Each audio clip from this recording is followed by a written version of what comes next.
Hello. Hopefully everyone can hear me okay. We're just kind of letting a few others sign on here.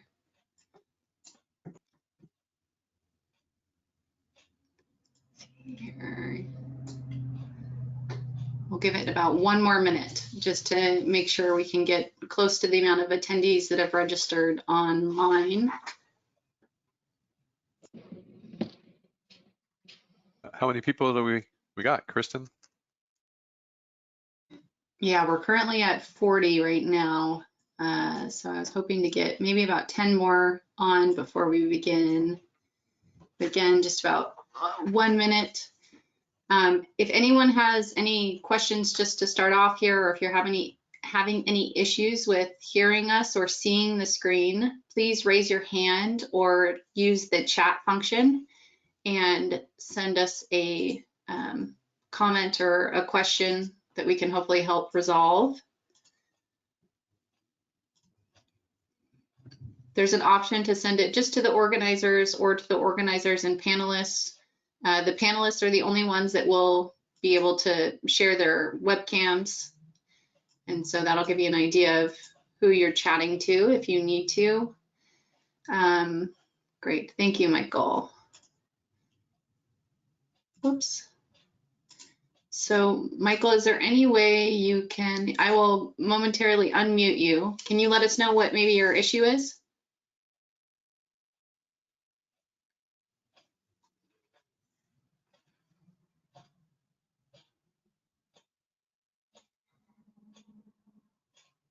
Sarah also added into the chat, if you're having issues with audio or seeing the screen, please send us a message here.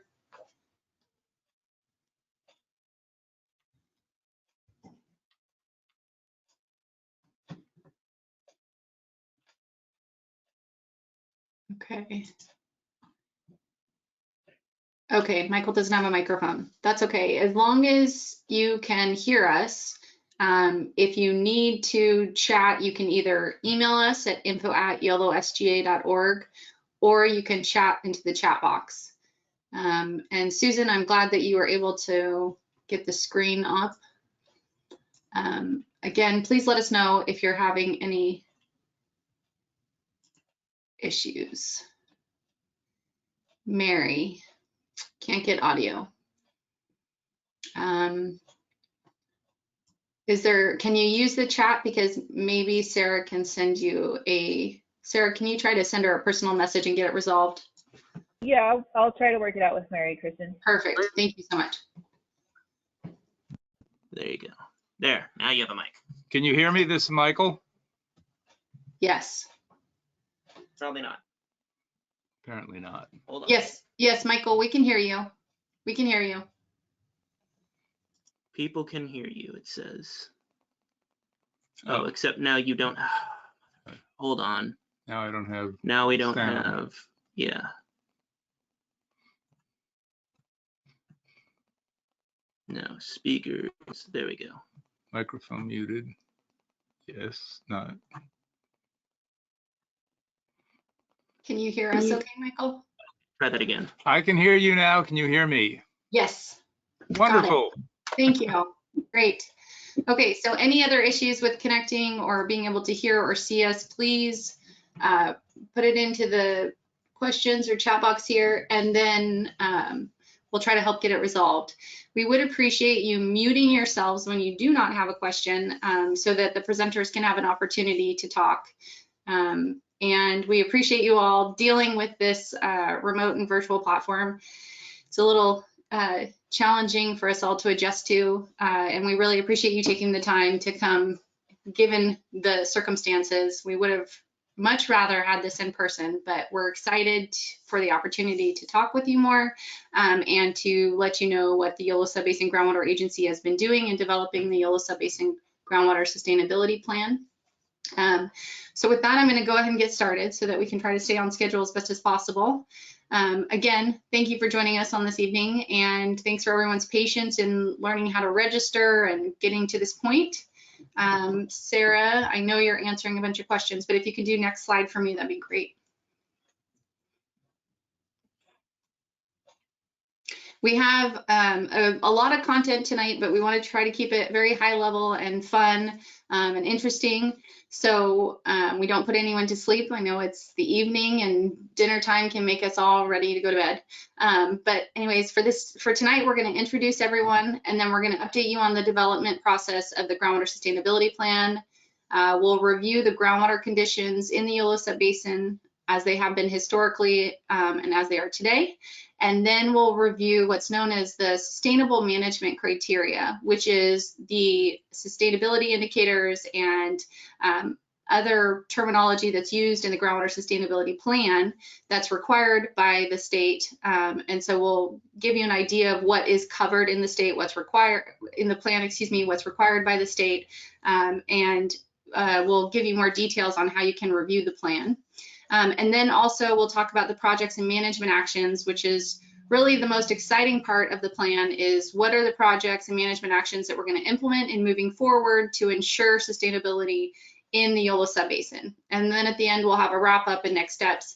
And we do, throughout this outline, throughout this presentation, we do have opportunities for questions and comments to come in. And so please, if you have any questions, you're more than welcome to enter them into the chat, but please also know we're going to have opportunities for you to have more focused questions. So with that, Sarah, can you please do the next slide? Great. So I'm Kristen Sicky, General Manager of the Yolo County Flood Control and Water Conservation District and the Executive Officer of what is known as the Yolo Subbasin Groundwater Agency. And we have an excellent lineup of our staff and consultants on this evening, and you'll have an opportunity to hear more from all of them. Max Stevenson is also with the Yolo County Flood Control and Water Conservation District. Jack Cronin is with the Yolo County Flood Control and Water Conservation District. Sarah Light is having webcam issues, but she's also with our district.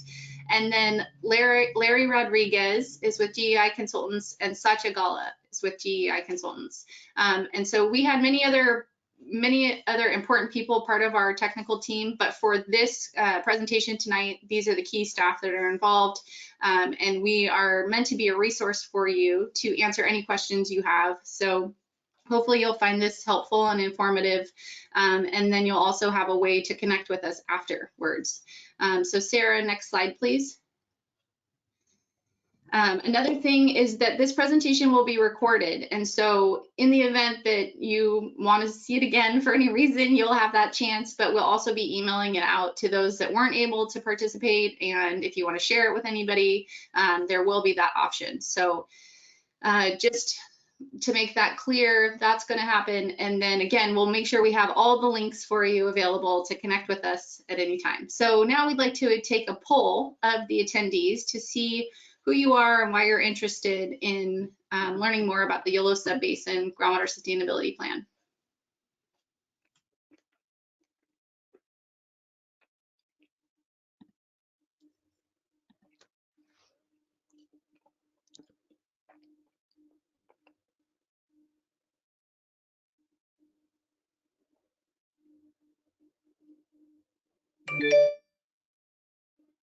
And I'm talking, but it's muted. So the question is, why are you interested in groundwater? You can select all that apply. You should be able to hover over the box and then you can check it and it will enter that in as your response. And we'll just give it maybe 20 seconds here. Hopefully none of you are having issues with seeing it on the screen or actually being able to complete it. And this isn't a serious homework assignment or anything like that. It's just to give us a better understanding of who you are and why you're interested and how maybe we can help direct our presentation towards your concerns or needs.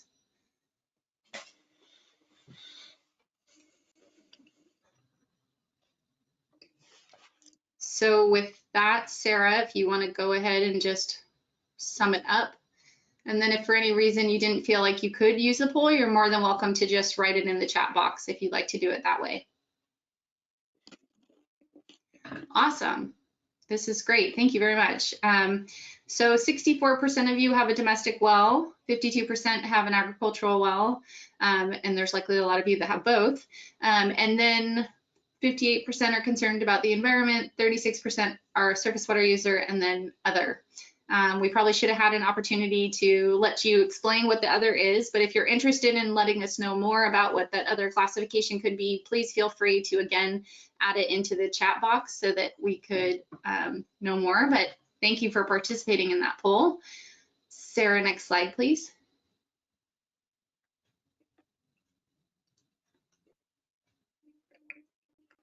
Great. So I will quickly be reviewing kind of how we got here, the GSP development process and the Yolo Subbasin Groundwater Agency formation. Next slide. So the Sustainable Groundwater Management Act was passed in 2014 and became effective January 1st, 2015. It was actually a result of the previous drought, and it required for new groundwater sustainability agencies to be formed to provide local to provide a local plan or development of a plan. And so it was meant to be a local initiative where we put together our technical and financial resources to be able to create a plan that would show that we're sustainably managing groundwater into the future. And here you can see it says generally sustainability means bringing the basin into balance by eliminating overdrafts. So this plan is meant to be submitted by January 31st of 2022, and it is a 20-year plan. So it's meant to show sustainability over that 20-year period into 2042. Next slide, please, Sarah. There was a question by Rex about the Yolo Subbasin, and so we used to have 4 subbasins within the Yolo County boundary, which was based on DWR's Bulletin 118 definitions of an alluvial groundwater basin. And we actually went and requested a modification to that because we felt like if we had one consolidated subbasin, that it would much better align with our existing county planning processes that we have. We have many groundwater management plans within the county. We have Yolo County Integrated Regional Water Management Plan, and there's many other water plans that are within the county. And so we felt like it would be a lot simpler to consolidate that subbasin and have one basin that we would develop one groundwater sustainability plan for, and that we could have one groundwater sustainability agency over that. And so next slide, we then went through the process of forming a Yolo Subbasin Groundwater Agency. We reached out to all of the eligible entities that could have been groundwater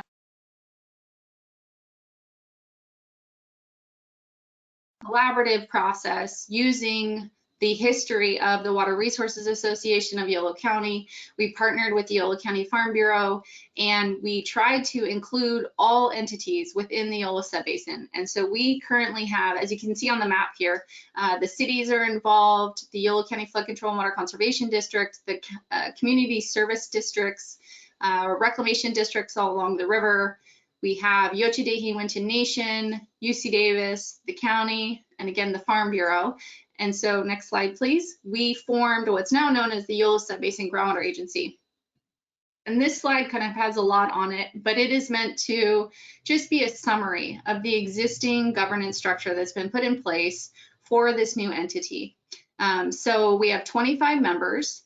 And in forming this new agency, we wanted it to have limited authority and to primarily be for regional planning and reporting so that we could recognize the fact that there's already existing water entities that have their own businesses set up and are already planning and thinking through what their customer needs are, and that forming a new agency shouldn't change any of that dynamic. So we wanted them to be able to retain their local autonomy. And we felt like this consolidated or collaborative effort was going to allow for us to have economies of scale in how we leverage the regional planning and reporting process. So we formed based on a joint powers authority. And in that, we wanted to also recognize the existing hydrogeologic distinctions that exist within the subbasin. Basically, the Capay Valley is not the same as Clarksburg. Their groundwater conditions are very different, and so it's important to us to be able to recognize the hydrogeologic differences that do exist in the subbasin and that are already documented in many historical groundwater management plans. And so we used all of those documents as foundational documents in forming this new groundwater sustainability plan that is now based on this new Yolo Subbasin boundary definition. And as you can see, the management areas are broken into 6 separate discrete management areas. We have the Capay Valley in red. We have the Dunnigan Hills in light blue. We have North Yolo in purple. We have Central Yolo in the darker blue, South Yolo is in lime green, and then Clarksburg is in the darker green. And so this allows for the individual entities that are within each of these unique management areas to work together on implementing projects that would benefit that management area. So we created this JPAs that has a structure of a beneficiary pays model where projects that are being implemented, again, in Clarksburg are not being paid for by the North Yolo management area and vice versa.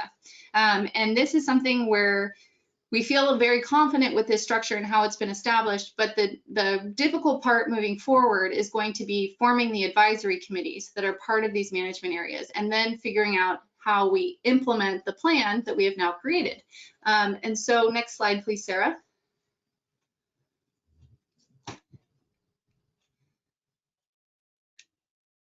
The groundwater sustainability plan, the overall goal of it is for us to achieve sustainable groundwater management by avoiding what the state has called 6 undesirable results. We want to avoid the chronic lowering of groundwater levels. We want to avoid the reduction of groundwater storage. We want to avoid seawater intrusion, which is not really applicable to our subbasin. We want to avoid degraded water quality. We want to avoid land subsidence, and we want to avoid the depletions of interconnected surface water. So in the plan, we have essentially developed minimum thresholds that we don't want to go below, because in going below them, it would then trigger these undesirable results or things that we would consider to not be sustainable for the subbasin over the next 20 years. Next slide, please. In the GSP, there's a lot of technical information, but these are the primary components of what's included. We have a hydrogeologic conceptual model that's based on all the historical groundwater management plans that we have developed to date. It talks about the hydrogeologic conditions, what's going on underground, or what we know about it at least. We have a water budget that is meant to serve as an accounting of what the ins and outs of the subbasin are, and we have this at the management area level and then also at the subbasin level. The state is only interested at the subbasin level of whether or not you are sustainable and what your water budget is going to be in the long term, whether it's positive or minus. We have stakeholder communication engagement, which has been really difficult this past year with all the COVID stuff going on, and so we're grateful for this opportunity, but we know that the virtual workshops are just not as effective or fun. Again, we appreciate your participation. We have groundwater monitoring and reporting. Max will go into the details of that. Surface water and groundwater modeling was included. And then, as I mentioned before, the sustainable management criteria. It's all of the components of what we have to consider to ensure that we can achieve sustainability in the next 20 years. Next slide, please. So as of this evening, we have posted the draft of our Yolo Subbasin Groundwater Sustainability Plan to the website.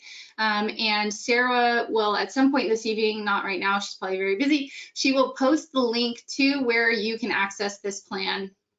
And on our website, when you go to the link, there is also a survey that should help to collect your comments on the plan. It'll direct us to the page number that you're referring to, what your comment is about, and it'll help us to keep track of that. So if possible, it would really be super helpful if you could use this survey. But if for any reason you just would prefer to send it by email, you can do so at info@yolosga.org. And again, we'll be reiterating this all throughout the night. So if you missed it, we'll include it in the chat. And we're really excited. We have a 60-day comment period that has just initiated today. So we will have comments, we will be open for comments until October 27th. And our hope is that after that, we will then be able to incorporate any comments that we receive, and then we'll be able to submit it to the Department of Water Resources to comply with that January 31st, 2022 deadline.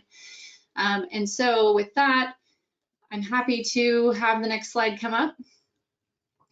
And here we go. Great. Here's the link to the draft GSP. There's the comment SurveyMonkey link. Again, I will add them in the chat as well.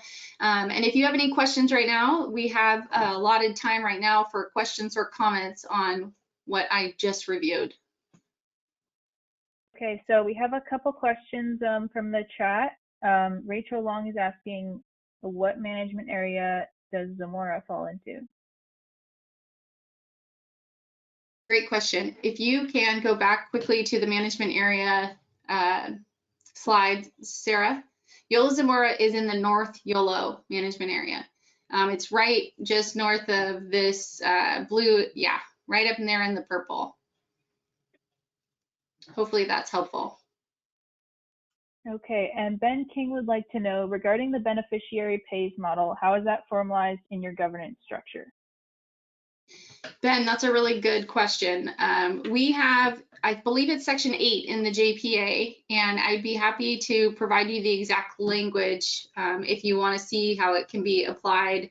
It's just meant to say that any projects that are implemented are going to be paid for by those that are benefiting from the project, excuse me, in the management area. But I think you probably want to see the specific section, so I'm happy to email it to you.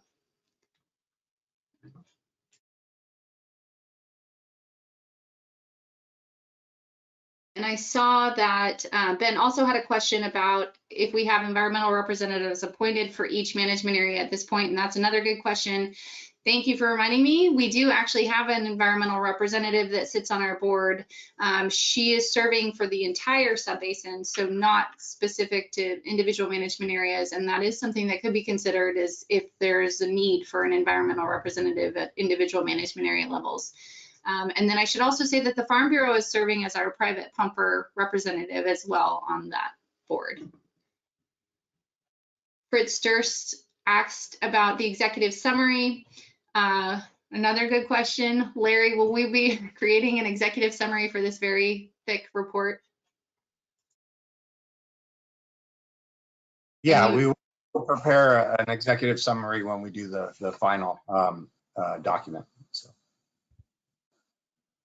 Great. And Michael, yes, the slides and links will be sent to those of us attending. And yes, Kate, we can send a file with the slides from the presentation. And Fritz had a hard question. Thank you for that one, Fritz. Who and how will the benefits be accrued to, and how will this be determined?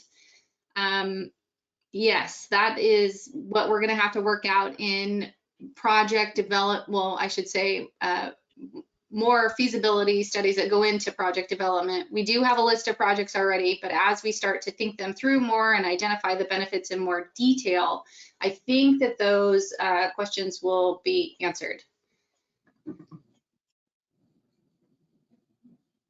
Okay, Jack posted the draft GSP and appendices link. And then Jack, if you can also post the SurveyMonkey link, that would be great.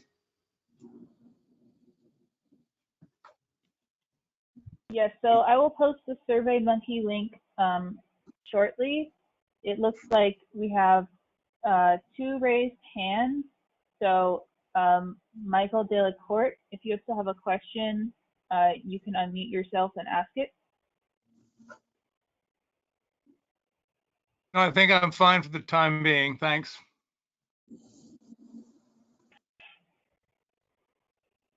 Okay, and then Jay Shepard, you can go ahead and unmute and ask your question.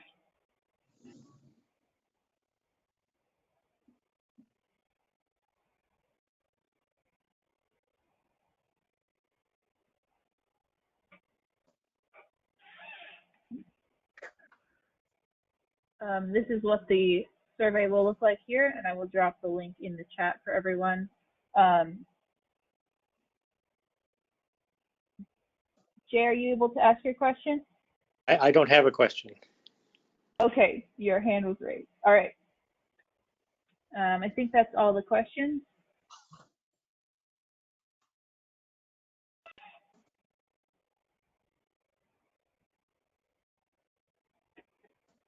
So I will move it to the next section here. Thank you. Yes, Max Stevenson, go ahead and take it away. Okay, thanks, Kristen. Thanks, Sarah. You can all hear me, right? Okay, and thanks everyone for taking the time tonight. I really wish that this was in person, right? This is not the best way. In person's a lot better, but you know, I'm a water guy, so I have a home office that is themed on water. Welcome to my home office. And then Sarah's going to give me control the keyboard, I think. But we've been, you know, the YSGA is new, the Sigma is new, but groundwater monitoring and groundwater management in Yolo County is not new. And oh, skipping ahead here. Whoa. Going to the next slide. So what we've been doing for 70 years in Yolo County is monitoring groundwater. Here's a map of Yolo County right here. Here's Woodland, Davis, Cape Valley. Each one of these dots is a well with monitoring information. There's about 450, 500 dots on this map. So that's how many wells that we're monitoring today. Most of these wells are privately owned. Volunteer landowners are part of the program to provide this information. We should be really proud of what we do in Yolo County for monitoring. This is an amazing network. But these aren't all the wells. There's probably 8,000 or 10,000 production wells in Yolo County. So this map would be completely solid with dots. But this just gives you an idea of what is monitored in Yolo County, the geographic locations, and just want to explain how we monitor with this cartoon over here on the left. See the grass here? That's the ground surface. You've got a hole in the ground, a well, and the groundwater level, let's say it's right here at this blue dotted line. You've got a float connected to a drum and a paper chart recorder. So this is the groundwater level. The groundwater levels go up and down. So every year when it rains and people aren't pumping as much in the wintertime, groundwater levels come up. And then in the spring, the rain stops, people are pumping, groundwater levels go down. So you've got this constant pattern up and down, some areas 40, 50 feet every year, not just in drought. So we've got the spring fall pattern. And I'm trying to change, there we go. So here's the average depth to groundwater. So this top right here, this 0, that's where the grass was in the previous slide. And going down 10 feet, 20 feet, 30 feet, this is the average depth to water of, this is 64 wells of our monitoring program throughout the county. And you see this spring fall pattern, up, down, spring, fall, spring, fall. When there's a lot of rain, groundwater levels rise higher, but when there's a little rain, it drops lower. And when there's droughts, it drops even lower. So starting here in 1975 to present over here. So back in 77, 76, 77, there was a drought. Groundwater levels were low, but what happened? Groundwater levels came back up. That means we recovered from the drought. Same thing in the early 90s. Drought, then recovery. Then we had a really long, good period of good rainy weather. But again, 2015 drought, recovery, and then we're going into another drought. We don't have our summer data on this graph, but what we're looking at this summer with this historic drought is that we're going to look at groundwater levels that are approaching this 1977 level. So the historic lows that we've had in history, keep this in mind. We'll be talking about this is our benchmark. So if we went to these low levels in the 1970s and recovered, we can probably go to those low levels again and recover. But it looks like we're going to be approaching those levels this summer. So how do our groundwater levels compare to other areas of the state? You know, we saw these levels going up and down 30, 40 feet. It's concerning, especially if your well is dropping 50 or 60 feet and you're not sure if you're going to still have water if the drought continues. But look at this here. So this is starting in 1925 to 2016, and it's separating regions of the state. This yellow, so again, this is ground level. And this isn't depth to water, but this is the equivalent, the change in storage. It's just like a reservoir except underground. When groundwater levels are high, there's more water, and when groundwater levels are lower, there's less water. But this is showing change in storage. This yellow line is Sacramento Valley, where we are in Yolo County. 1975 drought, worst ever in Yolo County at least. Look here, kind of a blip. What are we seeing in the San Joaquin Valley down south, Modesto, Madera? What are we seeing down at Tulare Lake Basin, Bakersfield? These aren't 30, 40, 50-foot drops. These are 800 to 1,000-foot drops. They're more than 120 million acre feet in overdraft. That water's been pumped out and is gone. The land surface is collapsing with subsidence. This is why Sigma was formed. This is why these laws were passed, because this is not sustainable. Sac Valley, it historically has been. So we want to use the Sigma process, this process that you're involved in right now, that you have an opportunity to comment on and help us make the laws and us as a community to manage this resource. We want to keep what we've got, right? We don't want to go the path of the southern San Joaquin and Tulare Lake basins. We want to stay up here. So when you see these dramatic changes, we're in a I'm going to go back up one slide.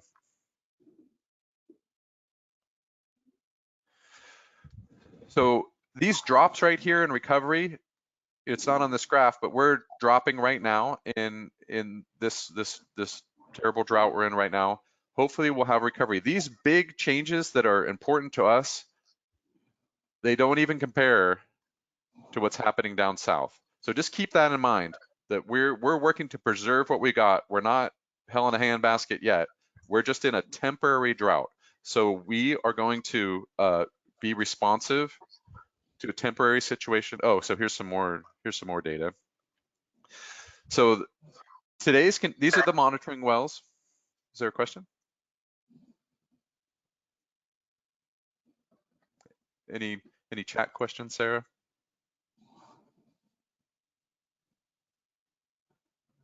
Okay, I'll keep going. So this is August, this month, 2021, this year, compared to 2015, when we had zero water coming from Yolo County Flood Control, and it was a pretty bad drought. It shows that about 33% of these wells were below those levels. So these red and orange wells were dropping below those 2015 levels, but how does that compare to the 1977 levels? So this is a graph showing 77 levels. They're mostly blue. We're not really there yet. We might be getting there at the end of the summer, but by August, only a couple wells here and there are 10, 15, 20 feet below. Looks like none are greater than 30 feet below those 77 lows. So we're still in good shape. We've got the aquifer pumped up. We're ready for drought. We've got something to depend on. So long term, we're looking good. But right now,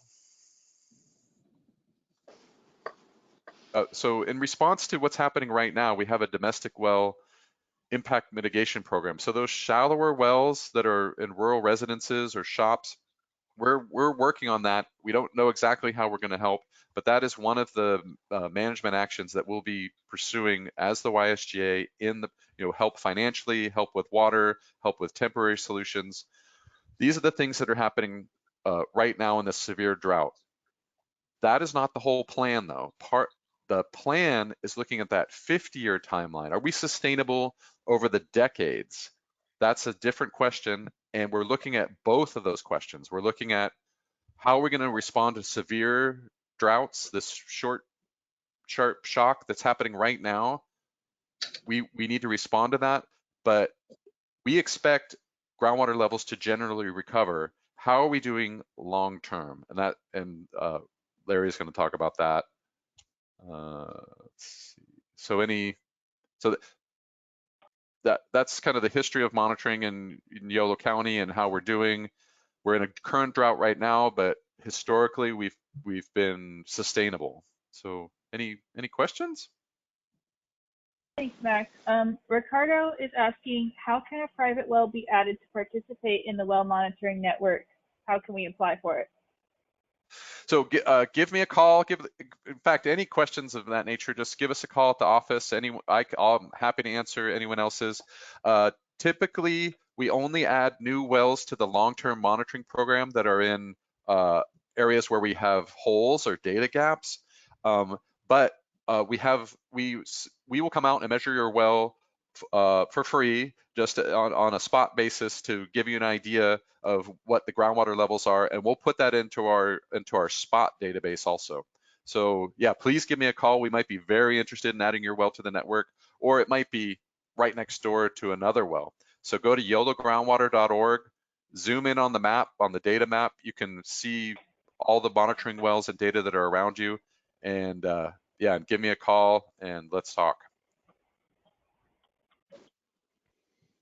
Other questions? Yeah, I have a question, although I raised my hand. Can you hear me? Yep, go ahead. Michael, you know, Michael. despite the Pollyannish picture you're painting, we've had a really dry run for quite some time, and I've lived in this part of the world for quite a few decades now, and I can remember when the Yolo bypass used to flood on a regular basis in December, before December, and that just don't happen very much anymore. So I'm really kind of unpersuaded when you talk about the groundwater levels dropping to the 70s level in the space of 1 year after a minor rebound. I'm really not very persuaded, to be perfectly frank with you. And I can't tell you how many trees that have been in place on my property for 25 years have died in the last 5 or 6 years. I'm willing to bet because the groundwater drops. So forgive me for saying it, but I'm not really persuaded. Yeah, I hear you, Michael. You know, in 77, a lot of trees died too. 91 also. These are severe droughts. These are something that we don't have control over, right? I mean, if we could magically make more water appear, we would. Well, But I appreciate that, but to say it's all going to be like fine and fixed is I think not as realistic as you might be.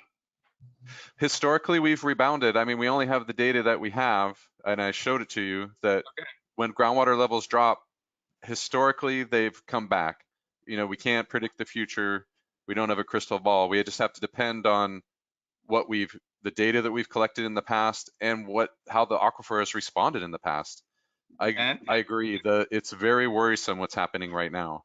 And I get that, and I'm a prehistorian, so I'm well familiar with the record for the last 10,000 years. And I'm sure you're familiar with the medieval climatic anomaly and other events that have happened. Well, how about the 1920s and 30s? Gosh, there were 8 drought years in a 15-year period. That was pretty gnarly, but there wasn't much development of groundwater in Yolo County during that time. And the demands were insignificant compared to what they are today. That's right. Mike, sorry to interrupt, Max. I was just going to say, Michael, we really appreciate your comment and your honesty, or frankness, I should say. And, you know, the main message I think we want to impress upon everyone is that now we have an entity in place known as the Yolo Subbasin Groundwater Agency that will be actively monitoring and reporting and tracking and trying to fill the data gaps and trying to learn more about how to be sustainable. We have to submit annual reports to the state. We have to submit 5-year updates to the plan. And so at this moment, we may be Pollyannish, but as we start to learn more, we are hoping to be able to implement more actions, to be able to be responsive and responsible and ensure it doesn't worsen. And so hopefully that can help alleviate any concerns at this moment. But with that, I think there were also some other questions in the chat. Sarah, if you can direct us to the next one that hasn't been answered. Yes, thanks, Kristen. So Fritz Durst has mentioned the tailing off of water levels in Yolo, and that the 1977 drought did not have the orchard acreage that we have today. Yeah. Yeah, that's right. One of the things that the YSGA is doing is expanding our monitoring network out to the fringes of the subbasin. You know, for a rural county, we've got this amazing network of wells that have been monitored for 70 years, but they're generally in the flats. They're down in the main area of the subbasin.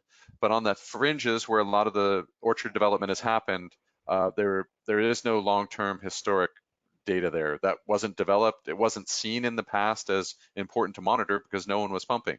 Well, now people are.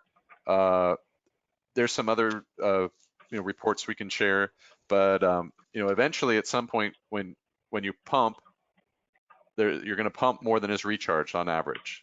Are we there yet? Are we at that tipping point? Is there too much development yet? It's not clear cut. We've run models. Larry's going to talk about that. We're monitoring and looking at it. There may be certain areas in the county that have trouble dropping groundwater levels, unsustainability, small areas.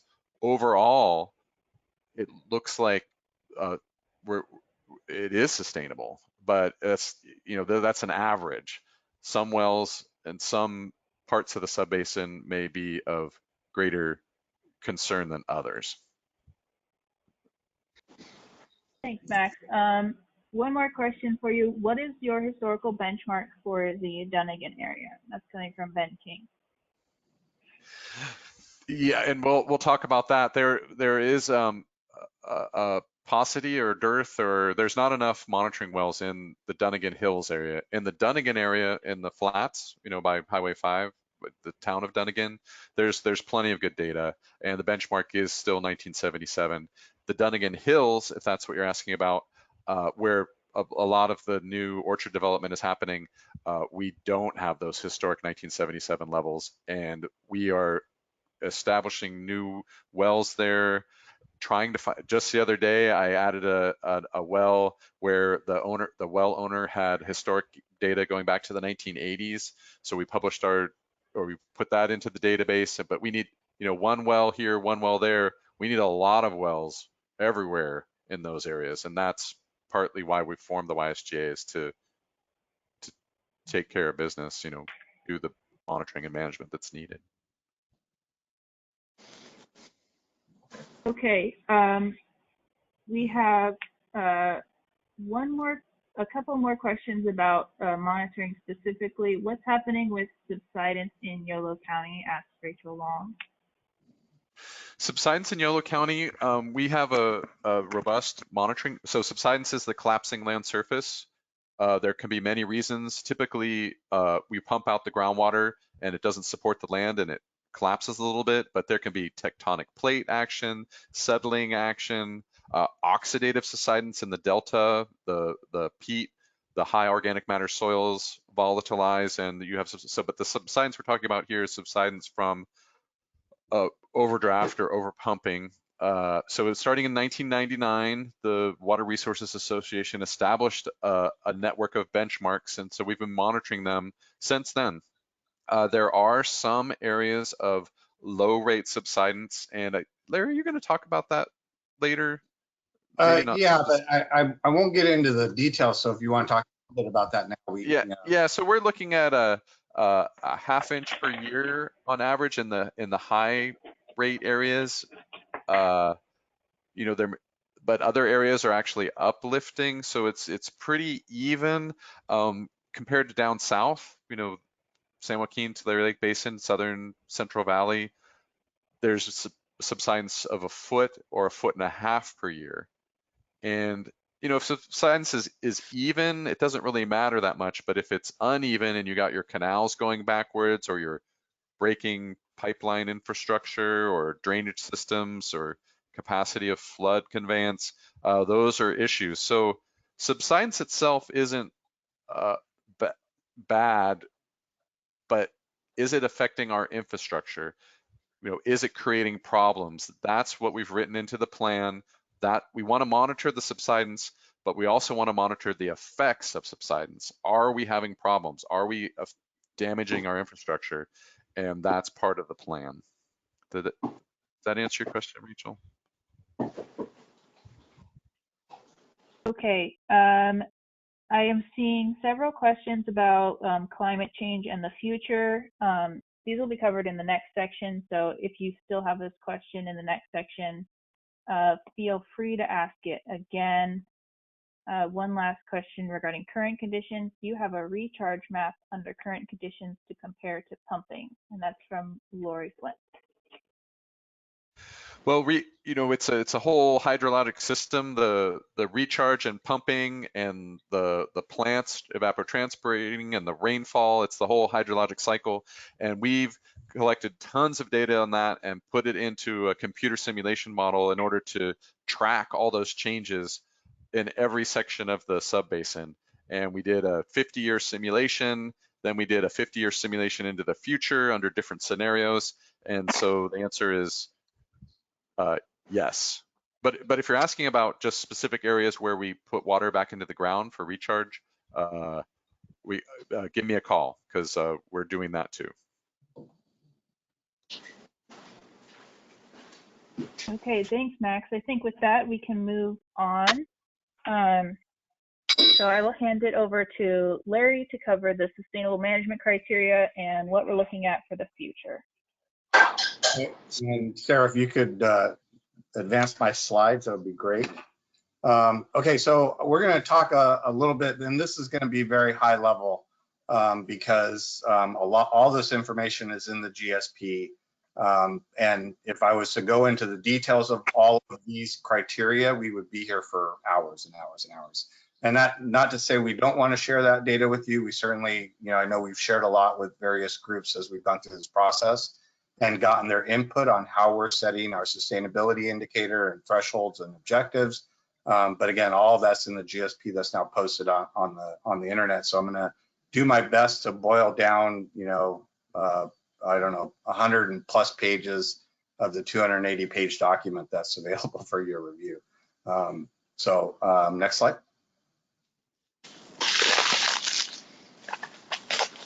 So I think this is a good segue from the discussion that Max was having about what conditions we've had in the past and then what it's going to look like going forward. And so what this graph shows you is a modeled scenario of the basin.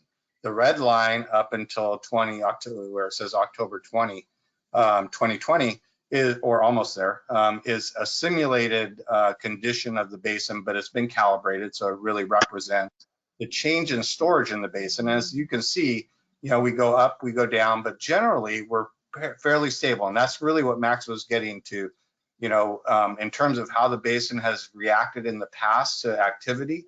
We have dry periods. We tend to recover well from dry periods when we have consecutive wet years, or, in the past when we didn't have as much demand, we could recover pretty quickly in a year or so from like the 77 event.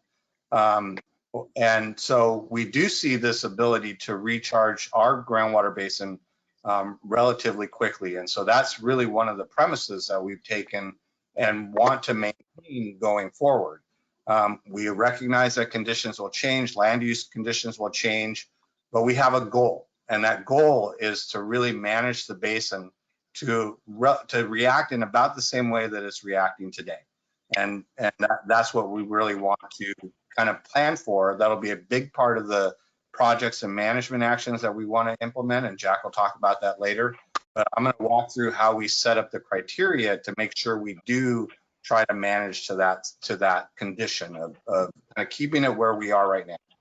What the other part of this graph, the right side of the graph, shows you are the various future scenarios. And so this kind of hopefully will answer the climate change the question. So we've been given by the state various scenarios to run that represent a future condition with our projected land use, and we may not have a perfect picture of that, but our projected land use in the basin, the projected implementation of projects in the basin, and climate conditions overlaid on top of that. So essentially, where you start to see the colored lines is a projection the historic hydrology. We ran the same hydrology that we've seen in the past, modified it for a future climate condition, and then overlaid our, increased demand and land use changes and project implementation. So what you see then is that, the kind of line on top, that kind of grayish line, it shows you a condition that's a little bit wetter than our current condition. So under that scenario, obviously the groundwater basin looks pretty good. We're actually higher than we have been. And then the blue line, and right underneath the blue line, if you can see it, there's a little like a teal line. That represents two future conditions. One's a 2030 climate condition, one's a 2070 climate condition. And essentially what that means is there was a projection to see what climate change would look like in 2030. And then that condition was overlaid on all year types. And the same for 2070, that condition was overlaid, or the changes that we would see in that 2070 time period were kind of overlaid on all year types, and then we reran the simulation. Under those two conditions, we're kind of right in the same ballpark of where we are now.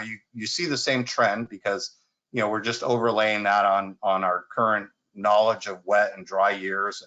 And obviously you can see as we get to the tail end of that, we've got a declining limb of storage, and I think that really represents the condition we've been in really for the last 10 years of relatively dry conditions. And then the yellow line is a little bit drier scenario where we see groundwater levels dip to below what we're currently seeing today. And so really when we do these planning analysis, we kind of pick the middle ground because we're not including the extremes. It's good to know. But we think that 2030, 2070 condition really represents what we can realistically plan for. As we said, we don't really know what's going to happen in the future. This is our best guess in terms of climate science for the state, and what we think it might mean to water supplies and precipitation, temperature, things like that are all factored in. So that kind of gives you the picture. And again, I want to reiterate, the models were developed a couple years ago, and in preparation for this plan. There are still some things that need to be updated. I don't think we have a great picture for some areas on land use changes, and we brought this up before, and the Dunnigan Hills and the newer trees that are going in, certainly going to change the demand pattern there, probably stress out that system a little bit more. But even if that's the case, we want to be able to implement projects or management actions that help us maintain the levels that we've typically have experienced in the past, and that's how we've set up our sustainable management criteria, which I'm going to go into next. So Sarah, next slide. So this slide really shows you, and Kristen touched on this a little bit too, we've got sustainability indicators that we need to develop sustainable management criteria for. And so on the left-hand side, you see all the different sustainability indicators, and I'll go into these in a little bit more detail and how we've addressed them in the basin. But in this plan of setting up our sustainable management criteria, we need to establish a sustainability goal, and I'll walk through that in the next slide. Our undesirable results, and our undesirable result occurs when, for any one of the particular sustainability indicators, when it's a undesirable result for the basin as a whole. Per the definition under Sigma, an undesirable result occurs on the basin as a whole. So a quick example would be, we've allowed groundwater levels to fall through a large part of the basin that creates an undesirable result. That's essentially, if we hit that point, we're essentially telling the state we can no longer manage the basin in a sustainable manner, and you kind of open up the door for them to come in and help you manage the basin. And certainly, I've worked in a number of basins, and I think we're all generally in the same position that we don't want anybody else to manage the basins for us. We want to be proactive and manage it ourselves. So we've set that criteria. That was a process that we went through with various stakeholders and other groups in the subbasin to determine what the definition of each undesirable result is for each of the indicators. And I'll go into a little bit of detail of that later, but again, I don't have the time to get into the details for all the particulars for that, so that you'll have to turn to the plan. Minimum thresholds are kind of the next tier down. So minimum thresholds are really hard values. And again, using the example of groundwater elevations, we set thresholds for groundwater elevations that we don't want to see the groundwater level fall below. That's our minimum threshold. Below that, we get into the point of triggering an undesirable result. And typically, for most of our undesirable result definition, it really means that you have to have a number of your monitoring wells go below their minimum threshold to kind of trigger that undesirable result. Again, it has to be kind of a broad scale issue. And so we've set minimum thresholds throughout the basin, and we've set up criteria for that. It varies a little bit as we move through the basin because the basin varies a little bit. It's not a one size fits all. It can't be, it's a certain elevation in the groundwater basin because that doesn't apply to the entire basin. And we see different conditions in the basin. And so, for example, obviously there's a lot of pumping in the central part of the basin. There's a lot of pumping in North Yolo, a lot of new pumping in the Dunnigan Hills area. There's no pumping in Clarksburg, which is one of our management areas towards the Delta. So, that area doesn't really rely on groundwater pumping. So we've kind of set that up a little bit differently. So we tried to make the minimum thresholds really be representative of the conditions that occur in any part of the basin. And again, even Capay Valley is a bit different, so we treated that a little bit differently too. Measurable objectives is another criteria that we set. But measurable objective is really, it's a goal that we want to maintain the basin at. So look, kind of thinking about that previous graph, you could draw a line that looks like an average of the kind of historical condition. For most of our measurable objective criteria, we used a period from 2000 to 2011 because that represented a kind of a period where things were relatively stable. We had a few dry years, we had some wet years, but it was kind of a nice stable period with groundwater. That's where we would like to see the basin on average most of the time. Again, kind of allowing for droughts and wet years, but on average, we'd like to see it kind of at some kind of average level, as I said, and that 2000-2011 period kind of hit the mark for us. And so we'll monitor to that on a 5-year running average to see how we're doing with that. So it's really kind of a guidepost for us, a measurable objective is. Next slide, Sarah. And so, all of these things, again, we worked with the stakeholders in the basin and the various management areas to kind of come up with what all those numeric values will be. And again, I'll touch on a little bit, but just the high level sustainability goal for the basin. This is kind of I always like to say, it's kind of our mom and apple pie statement, right? This is the good things we want to see happen in the basin. So we want to achieve sustainable groundwater management in the Yolo Subbasin by maintaining or enhancing groundwater quantity and quality through the implementation of projects and management actions to support beneficial uses and users of that groundwater basin. In this case, obviously, we have agricultural users, we have domestic users, we have municipal users, and we have environmental users. Those are important. All of those things are important for us to consider when we're setting our threshold and setting our management criteria. We want to maintain surface water flows and quality to support conjunctive use programs in the subbasin to promote increased groundwater levels and quality. And so again, we know conditions change. We've got higher levels of demand. We also want to see about improving the amount of recharge that we're currently doing in the basin. New conjunctive use programs, stormwater capture programs, all the things that we need to do to kind of keep us at a balanced state. Operate within the established sustainable criteria and maintain sustainable groundwater level use through continued implementation of monitoring and reporting programs. We can't really implement anything or know how well something is going unless we can monitor it. And as Max pointed out, there is a lot of really good monitoring that goes on in the basin. I think that's, hats off to this particular basin because there's plenty of good data there. Not to say there isn't data gaps, and he touched on that. Dunnigan Hills, we'd love to have more data there, and we'll get that over time.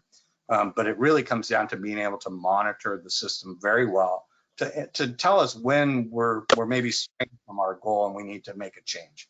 And then the maintain sustainable operations to maintain sustainability over the implementation and planning horizon. So under Sigma, we have an implementation period, or we call it implementation and planning horizon. We have 20 years to reach sustainability. And in most cases, and then Max showed you that graph, particularly for the San Joaquin, Tulare Lake Basin, and I've done a lot of work there on Sigma plans, which is a little scary. I'm really enjoying working in Yolo because much better conditions. But we have 20 years to reach sustainability.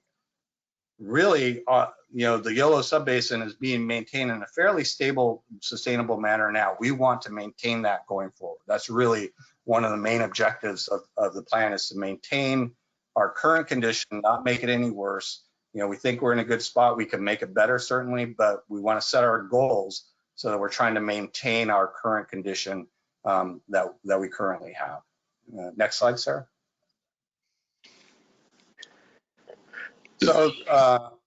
So in terms of defining sustainability and the undesirable results, I'll kind of walk through each of these and so you kind of get a flavor of how we set them up. So for chronic lowering of groundwater levels and reduction in storage, they're really tied hand in hand. When groundwater levels fall, your storage falls. And so we use them, we've tied them together. So anything we do for groundwater levels essentially represents the same criteria for groundwater or reduction of groundwater storage. And so for this undesirable result, we've essentially, we'll set up our minimum thresholds, hard values at selected monitoring wells. When you have a certain number of those monitoring wells go below their minimum threshold, then that has the potential to trigger an undesirable result. Again, it's got to be fairly broad scale. And so our definition is essentially that we have 2 or more management areas violate their minimum threshold values in typically 50% of their wells. And so, you might say, well, okay, that means that we violated a minimum threshold at a well, so we're not worried about it. No, that's not the case, but we want to make sure we set a criteria we can deal with. If we violate a minimum threshold in just one well, we want to be proactive and figure out why it's happening there, what we can do to change it, because we don't want to see it go to 2 wells or 3 wells or 50% of the monitoring wells in that management area, because now, we're kind of hitting a critical path that we need to correct. And that will take the implementation of maybe some new recharge projects, help, add some water to the basin to reduce the amount of decline in the basin. Depending on the condition, if it's a drought condition, well, there's some criteria under Sigma that gives us an out. If we have an extended drought, then and I think we're kind of there now. We don't have to adhere to our criteria because it's kind of out of our control. But for the most part, we want to manage the basin in a way and implement projects that help us beat that kind of standard. And so we'll always be looking at wells and making sure that they're being maintained above their minimum threshold. And for degraded water quality and contaminant plume migrations, this is actually one where we didn't set numeric standards to monitor for this, because there's a lot of ongoing monitoring programs, whether they're for domestic wells, for nitrate, the CV salts program, for municipal wells. So there's a lot of ongoing monitoring that already occurs within the basin. And we didn't want to compete with that activity. But we do want to kind of adopt the standards that are being set for water quality by other programs.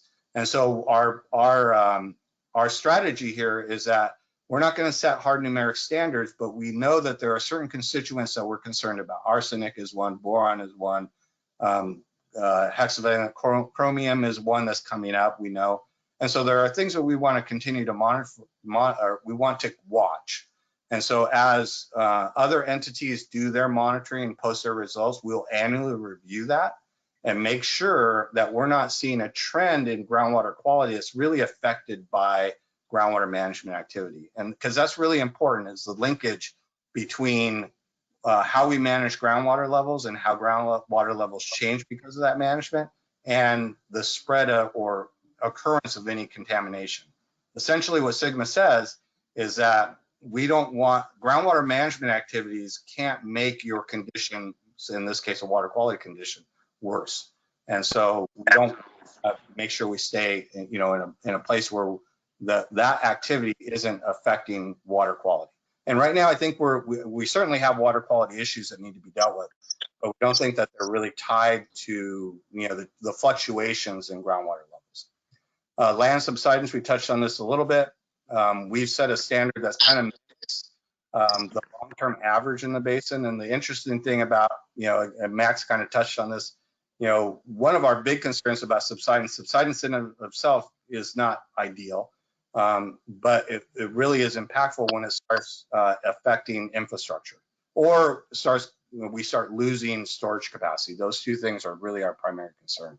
But what we've seen in looking at the monitoring over the years is that we have a really steady subsidence rate in the basin.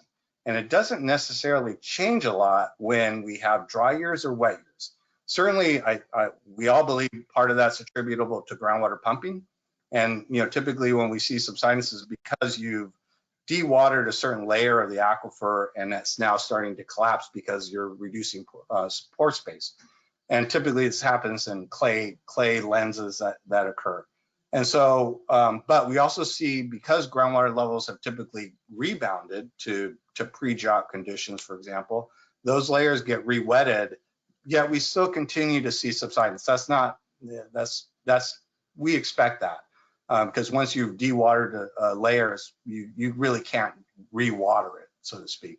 So it's not like a sponge, it won't rebound. And so we could stop all pumping today and say we're not going to pump one more drop of water, but we would continue to see subsidence for years. So it's not an on-off switch. We can't change it overnight, but we want to make sure we don't make it any worse than what's occurring today. And that's really our goal. So we set a standard that says, you know, on a long-term average, we don't want to see subsidence go beyond what we're seeing right now. And again, we set those standards to be representative of the areas that they're in. And, you know, Max or Kristen touched on, we have areas that are actually uplifting. And so obviously we don't need a standard that says we're not gonna, you know, we won't see subsidence there. We might set it at 0, right? But, you know, we have other areas that we have a little bit higher rates of subsidence. We want to make sure we're kind of capturing the characteristics of the subbasin and representing those particular areas when we set standards. Again, all of this, there's a lot of detail in the GSP. You know, I definitely encourage you to kind of dig into that. I know it's not light reading, but that's really where you're going to get the meat of this, and maybe even some of the past presentations that we've done on the topic. Depletion of interconnected surface water. You know, the Jack and Sarah did a great job looking at this. And again, that's where we want to maintain the connection, the groundwater connection to surface water. It doesn't exist everywhere in the basin, typically along waterways. But what we want to do is make sure that we again, mimic the historic. We want to make sure that we don't have longer reaches that are disconnected from the groundwater basin than are currently, or that we disconnect them for longer periods of time. Given the fluctuations, the hydraulic fluctuations that we have, certainly you could probably say Cache Creek, because it's a intermittent stream, there are probably times when it's completely disconnected, probably years like this, from the groundwater basin because of the condition that we're in. But as groundwater levels rebound, that system gets reconnected, and if we can maintain the same kind of pattern and don't make that disconnection period longer, then we should be able to maintain the same kinds of ecosystems and habitat that we have there now. Again, that's kind of our goal, is to maintain, make sure we don't make it worse than it is today. And so we now, again, that standard, if you look at the criteria that we have to set, changes all along Cache Creek. It changes, you know, we've even looked at the Sacramento River. You know, it always has water in it. Poudre Creek always has water in it. We want to make sure that we maintain groundwater levels adjacent to those systems that maintain that level of connection that we're used to seeing in the past. And so, you know, again, you know, as you look at all of the criteria, every well is going to have a different value based on the conditions that exist in that particular area. And we wanted to make sure that those conditions or those standards that we set at those wells are representative of the area surrounding that particular well. Seawater intrusion is really not an issue for the basin. I mean, that's really an issue for a lot of the coastal plain kind of basins. Our biggest threat to seawater intrusion is if we had a faulty delta, which we don't. So, since we manage that system as a freshwater system, seawater intrusion is really not an issue for us. So we don't set standards for that, and that's perfectly acceptable under SGMA. Next slide. So again, measurable objective. I think I probably kind of hit on all these already, but measurable objective is really that level that we want to operate at most of the time. And so that's our long-term average for groundwater levels. We want to see it kind of, again, for groundwater levels in particular, we want to see it kind of mimic that 2000-2011 period, and we've set that for each of the individual monitoring wells. And then we're going to watch that. It's a more of a guidepost you can almost consider with a certain bandwidth around it, but that's going to be one of our early indicators. If we start to see a trend away from the average that we want to maintain, then that means we need to start doing something. And hopefully we can catch that before we start hitting the next lowest target, which is the minimum threshold. For subsidence, it's really a longer duration of the same rate. Or actually a shorter duration of the same rate. So for subsidence, we did, it's a 5-year average, I think I have this right, 5-year average of the rate for that area for the measurable objective. So that gives us a time frame we need to make sure we're staying to.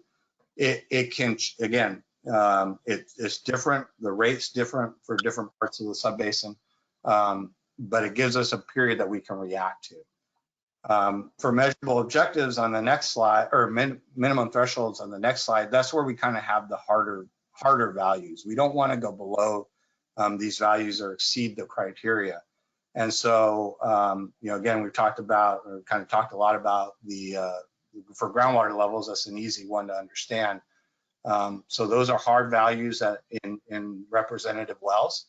And hopefully by watching our measurable objectives, we can be proactive so we don't ever hit a minimum threshold. But it could happen, and when it does, when we even see one well hit that, violate their minimum threshold, then I think that's a call to action. And that is certainly one of the management actions that we have, is we want to be proactive to manage that and make sure it doesn't get away from us. And as I said, a lot of these really require, for minimum thresholds, we need to have a number of minimum threshold violations in a management area and in multiple management areas to trigger the undesirable results. So this is really the key for us, right? We want to make sure we maintain our basin above those minimum thresholds. And again, they've been set in a way that helps us manage the status quo, if you will. And because I do believe the status quo in the Yolo Subbasin is a pretty good place to be for groundwater, particularly in the state of California. Next slide.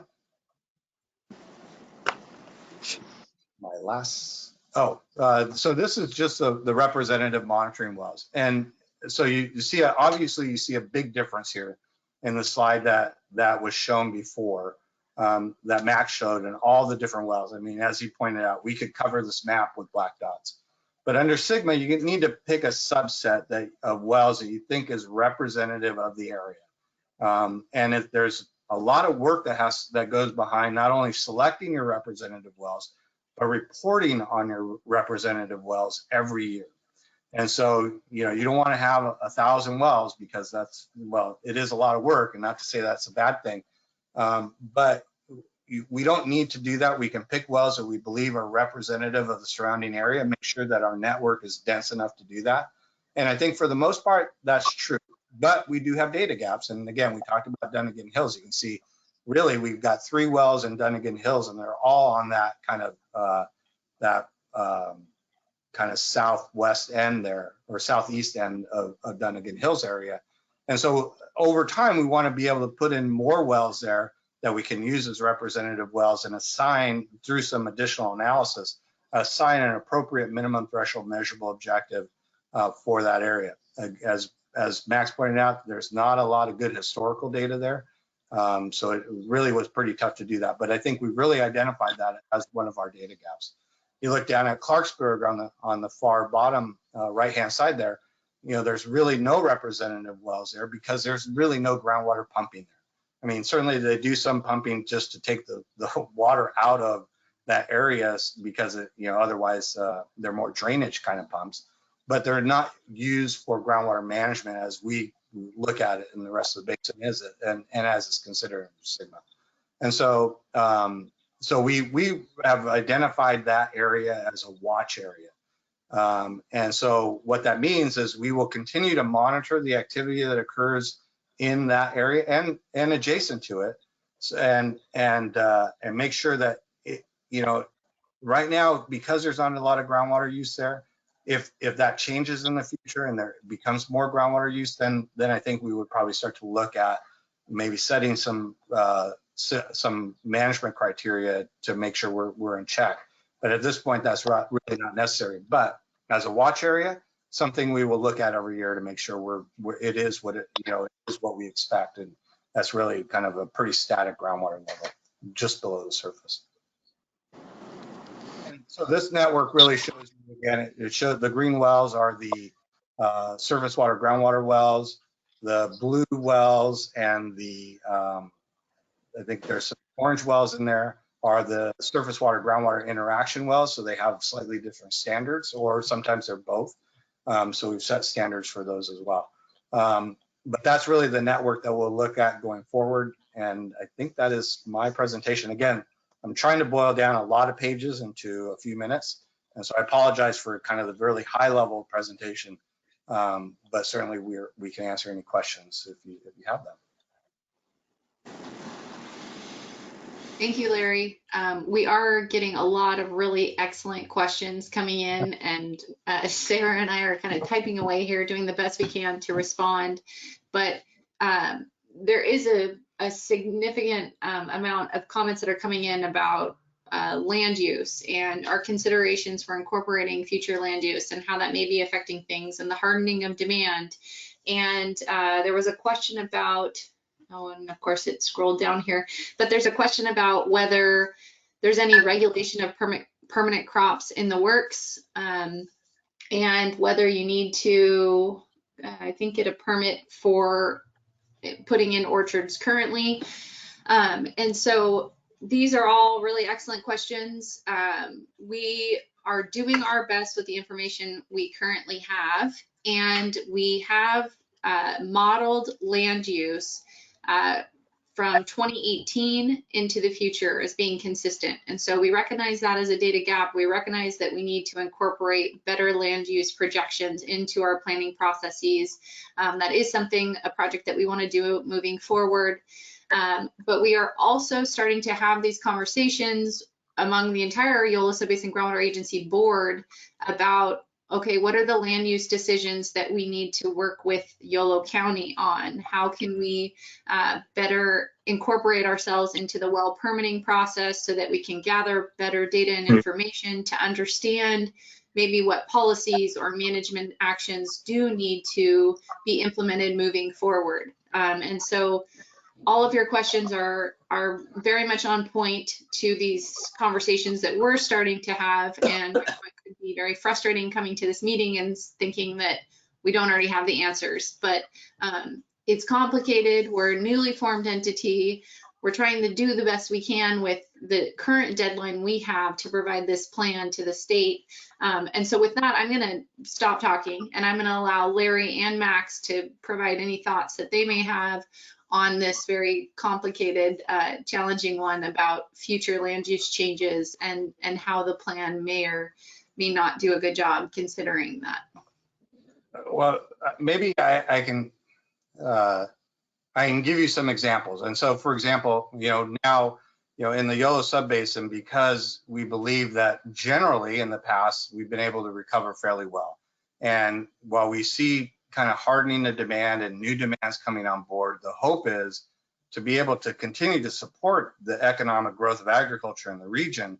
But in doing that, we may have to do other kinds of projects like additional recharge projects.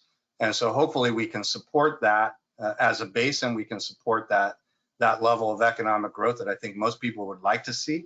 Maybe not everybody, but again, depending on where you are. But what we need to do too is balance out that demand. And so I think our first response would be, let's see if we can do more recharge projects, bring in more surface water, so we can kind of curtail the demand on groundwater and bring in other surface water.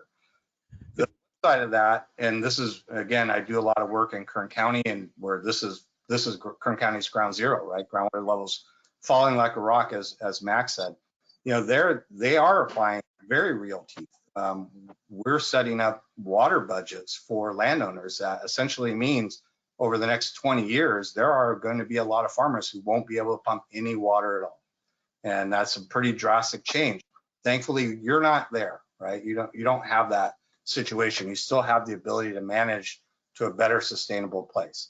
And so I think that's really the goal is to be able to implement some other projects that help you balance out the demand as it changes, and as well, changing climate conditions. If those mean big changes in our long-term trend, then we'll need to adjust. And Sigma allows for that. Again, as I said, we have a 20-year implementation period. That's a pretty long time. Every 5 years, we have to update this plan. And so I think the state recognized that, this is new for a lot of people, particularly new for Northern California and how these basins have been managed historically. Being able to collect enough data, implement enough projects is going to take time. And so every 5 years, we have to update the plan. In those 5-year updates, we'll start looking at what's changed in terms of land use. What better data do we have? Now we have a better idea going forward what we need to collect. And as Max said, we need new wells over here. Part of the plan over the next 5 years, how many new wells can we put in to fill those data gaps? How much better can we get at analyzing where changes in land use are going to occur and how that's going to affect future conditions, and rerun our models probably with updated climate conditions so that we get a better understanding going forward. So we're going to hone in on this for sure as we move through this 20-year period. Hopefully that answers some of the questions. There's a lot of work to do, a lot that's been done, but a lot to do yet.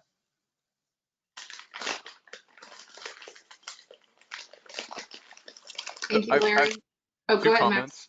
Go ahead. Yeah, just what Kristen said, this question of, are there too many new plantings? Are we pumping more than recharging on average over 10, 20, 30-year period, not just during drought, but long term? That's one of our main questions. That is what we're looking at in the plan. That's what we want to answer to.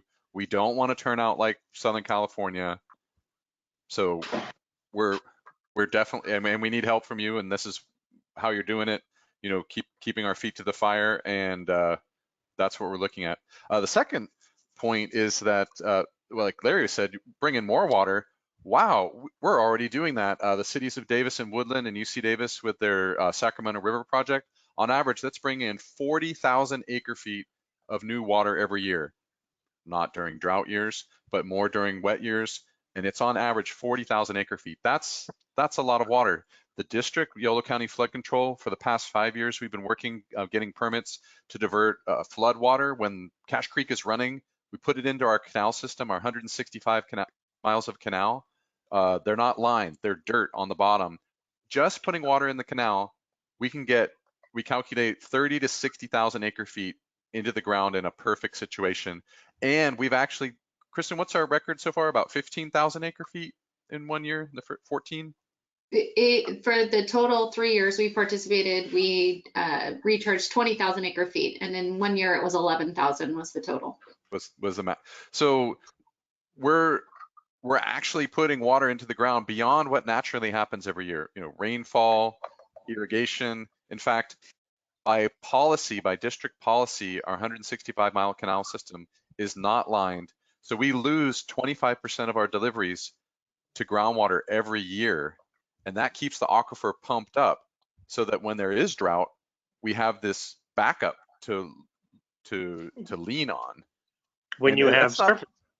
Yeah, and that's not being Pollyannish. That's sound groundwater management, right? It's called conjunctive use, and put water in the ground, save it for later.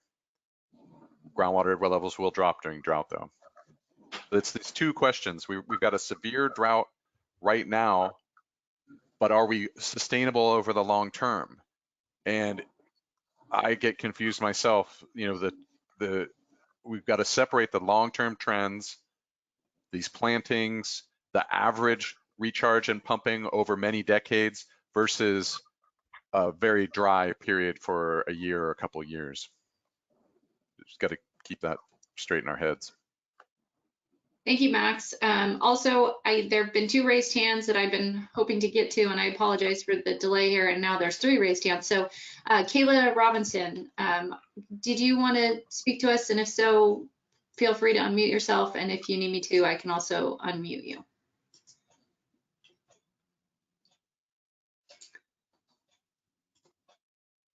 There we go. It looks like Sorry, you're I think I you're good. accidentally hit that. So no questions from me. Thank you. Great, thank you. Okay, next one is Lori Flint.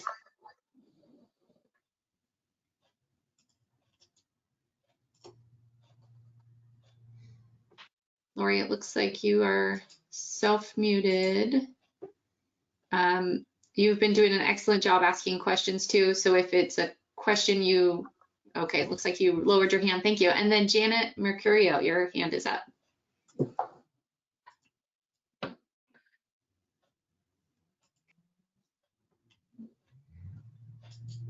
Can anybody hear me? Yes, hi, Janet. Oh, good. Okay, good. Thank you. I know that some people talked about having meters on pumps at one point. I mean, on wells and pumps, but I haven't heard anything about that. I admit I missed some of this webinar tonight for technical issues, but I was hoping we could get meters on all the wells so that we could, at some point, if we need to, limit the amount of water that people can pump. Because I told Jack, I live next door to an orchard, many orchards actually, who just use their sprinklers and just pump unlimited, seemingly unlimited amounts of water on their orchard with nobody monitoring it. And that is limiting my well level. It's continuing to go down. I'm getting close to having my well go dry. And somehow there's got to be some sort of fairness issue going on here. I understand you as the subbasin agency are looking at the picture for the whole subbasin, but we individuals are looking at it from our own little individual points of view. And from my point of view it looks as if my situation is not looking good. And I just want to look at possibilities for how to ensure that my well isn't going to go dry. People like this are that we. Lori, sorry, were you also speaking up? Go for it. It's hard to hear you for a second there. Yeah, hey, I'm Alan Flint. I'm married to Lori Flint. We are both hydrologists, retired now with the U.S. Geological Survey, and we've done complete hydrologic models for California. We've worked with many Sigma basins, and I am also water master for Rolling Acres Mutual Water Company. I just lowered my well by my pump by 100 feet today in our community water system. And our big concern is whether or not you guys have hydrologic models to talk about what the recharge is, because we do, and we have worked with several Sigma basins within California on recharge. That's what we do for a living. And so we're just trying to understand, and you talk about future climate models. We work with CMEP 5, we work with CMEP 6, and we're trying to understand the technical capabilities of you guys and what you're doing to try to address this issue. And we're just trying to come up with an idea, because I mean, we're willing to help because we do hydrologic models in California. We work with Department of Water Resources. We've worked in Sonoma County. We've worked in China Lake. We've done work with many basins. And Yolo County hasn't reached out, I don't think, to the U.S. Geological Survey and asked for any help. But that's kind of the thing and why we're asking some of these questions, because we live here, we do groundwater modeling, we do surface water modeling, we do recharge modeling. And now I run a water level. I do water levels. We have a community well. We lowered it 100 feet. And so that's kind of our perspective and trying to understand whether we can help you at all with our technical services, because I say we've run groundwater models up through 2021 in July, and we know what the estimates of recharge are. The Department of Water Resources asked us to do models out to 2022, which we've done to try to look at what's possible with the current climate and future climate. So we're just postulating that idea. Alan, So that's where we are. Right. I really appreciate your comment. I am going to email you offline. I do have your contact information. The climate models that were incorporated as part of this process were DWR's climate models for future scenarios. And so I understand, it may not be perfect or what everyone wants to look at, but that's what was selected, and we hope to make better decisions moving forward. You also raised a very good point, is that I didn't really go into the details of how this entity is funded. And so at least since the formation, the local agencies, the counties, the cities, the community service districts, the Farm Bureau, the tribe Yochideh Nation, and many others have been contributing from their own general fund process to try to get this initiative underway. And to all the excellent questions that are coming in now, it is also something that we are aware we need to identify moving forward, is what is the best financial structure for maintaining this agency to the level that maybe the public is interested in the information and the data and the overall effort. And so we're currently doing the best that we can given the financial resources and the time and the constraints that we are under. The main purpose of this is to spread the word as best as possible. We really appreciate all the feedback that we're getting. It's extremely helpful to this process. We hope to maintain an open dialogue with you moving forward. And there's another webinar on September 1st that's going to cover the same content. But if there is a desire to have more of these public discussions, we would be more than happy to have more consistent public meetings. And I would encourage anybody that's on this call to participate in the next Yolo Subbasin Groundwater Agency Board of Directors meeting on September 20th. It is from 3 to 5 p.m. And I think it would be extremely beneficial for all of the directors to hear these concerns, to hear these questions, to understand what the locals on the ground are really experiencing and worried about moving forward. And so, again, I can't tell you thank you enough, but if it's okay, I would like for us to continue moving forward with the presentation so that you can hear more about the exciting part, the projects and the management actions and the things that we are hoping to accomplish moving forward now that we've gone through this administrative process to create a plan. So yes, we're more than willing to do that. And one of the things, if you look into the recommendations that Sigma says there are resources to help any agency that's trying to do this, our work, our modeling work is one of those recommendations that came out from the state of California. Said to use what we do. Any case, just look us up, send us an email, and now you're free to go back to business. Thank you, Alan. I will make sure to send you an email right now. Thank you very much. And Janet, to your point, there has not been any decision made about putting meters on wells. We are hoping to use better evapotranspiration data in the future to get a better understanding of what the consumption is. With that, I just wanted to make sure to close the loop on the question you had asked. And please continue to send questions through the chat, but I would like to keep us on schedule here so that everybody can get back to their evening at 8 p.m. So Jack Cronin, can you please update us on the projects and management actions? Yeah, absolutely, Kristen. Hopefully everybody can hear me okay. Give me a thumbs up maybe, Kristen. Yeah, sounds good. You're good. Cool. Yeah, my name is Jack Cronin. I'm a water resources technician for the Yolo Subbasin Groundwater Agency. And I'm just going to spend kind of the next 10 or 15 minutes going over really high level our projects and management actions that we have proposed. This is Chapter 5 in the Groundwater Sustainability Plan and Appendix F. It's on our website, that link in the chat. And then we'll make sure you guys all get this in an email format. I'm going to really quickly go over kind of the purpose of the projects and management actions, a real brief overview of each one of the individual management actions that we have, and then I'm going to go over some of the example projects that are more applicable to the whole subbasin. These are kind of umbrella projects that a lot of the other smaller projects fall into. Next slide, please, Sarah.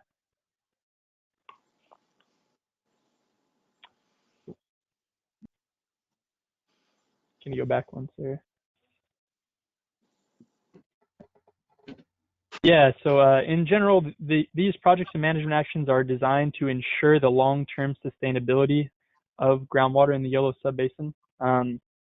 We want to ensure that these projects and management actions help to keep the groundwater levels, all the sustainability indicators that Larry mentioned in his presentation, water quality, water levels. We want to ensure that those are sustainable in the long term. So Sigma, a 50-year period is what we're starting with. And that's a rolling 50-year period. It keeps moving forward. You know, our objective is to keep the water levels at what we're referring to as the measurable objective in the long term, and we want to prevent water levels from getting to the minimum threshold, which is in turn preventing an undesirable result. We have 12 proposed and ongoing management actions, and these are kind of big picture. They're applicable to the whole subbasin, lots of entities involved in these types of things. And then we have 75 proposed and ongoing projects. And those, you know, some of those projects are varying in scope. Some of them are pretty small in terms of their spatial area and are pretty well developed. And some of them are more in the development phase, more ideas, and we're working towards having implementation and studying what those projects are going to look like. Next slide, please, Sarah. Yeah, so I'll really quickly go over our 12 management actions. Yeah, so the first management action we have here is a continued and improved groundwater monitoring program. So it's been touched on a little bit already, but the Yolo Subbasin has a pretty robust monitoring program going back in some cases to the 1930s and 1940s. So we want to continue that monitoring, but we also want to recognize that there's data gaps where we don't have great water levels, water quality data, and we want to start monitoring in those areas. So we mentioned the Dunnigan Hills earlier a couple times. You know, the Clarksburg area is not having these really long-term data sets for groundwater levels. We've already started to identify wells that are there. We're working with landowners in the area to start monitoring their wells, and also Max mentioned trying to incorporate any old data that folks in those areas might have. So we're really hoping to continue that and also improve it. Next slide, please, Sarah. So this, go back one. Thanks, Sarah. This next management action number 2, is a coordinated response to minimum threshold exceedances. So really high level, if we see a single well violate the minimum threshold, then we look at it, we try and identify the trends, try and see what's going on there. If we see 15 wells on a downtrend in a given area, that has a different response, right? We try and identify the trends, identify what's going on at that spatial scale. We get involved with stakeholders before we hit a minimum threshold. We try and see what projects we can implement there, what management actions we can take to prevent that continuous decline of groundwater levels before we hit a minimum threshold. So that's kind of the idea there. Certain things have different responses. Is the idea. Next slide, please, Sarah. Management action number 3 is just a continued coordination effort with other management and monitoring entities. So within Yolo Subbasin, there's a lot of entities that are involved in surface water and groundwater, both consumption, extraction, recharge, stuff like that. And we want to make sure that they all have a seat at the table and that they're all involved in decisions that affect the sustainability of groundwater. Outside of the subbasin, there's other subbasins. There's the Calusa Subbasin, Solano Subbasin, North American, South American Subbasin. They're all kind of our neighboring subbasins. And we've been coordinating with them to make sure that what our objectives are and how we're defining sustainability line up with what their goals are. And we want to continue those forms of dialogue and data sharing and resource sharing as we move forward. Next slide, please, sir. Yeah, Managed Action 4. This one's been touched on a little bit already, a subsidence monitoring program. So we have baseline data that tells us what our subsidence levels are at, and what our ground surface elevation is at. We want to improve that network and improve with the most recent technological advances how we're evaluating subsidence in the subbasin. And then we want to continue monitoring these benchmarks that have been surveyed historically. Next slide, please, sir. Management Action 5. So this is a big umbrella one that a lot of other recharge things fall under, but it's preparedness through increased groundwater recharge and managed aquifer recharge projects. So City of Woodland, City of Davis, their aquifer storage and recovery programs that they have, those fall under this. So those are some things that have already been implemented. We want to encourage increased recharge projects when there's surface water available to have those recharge projects. So there's this is applicable to the whole subbasin, but there's a lot of smaller projects that fall underneath the umbrella of this management action. So there are varying levels of development, but it's something that we're trying to identify. Next slide, please, sir. Management Action 6. So this is the conjunctive water use program. Essentially, conjunctive water use is a catchphrase that says it's responsible use of surface water and groundwater, and thinking about them as one system. So we have a responsible use of surface water, and we try and encourage adoption of surface water when there's surface water available. And when there's less surface water available, we try and encourage this sustainable use of groundwater. So thinking about it as one system, surface water and groundwater, instead of these kind of two disjointed systems, is what this managed action is all about. Next slide, please, sir.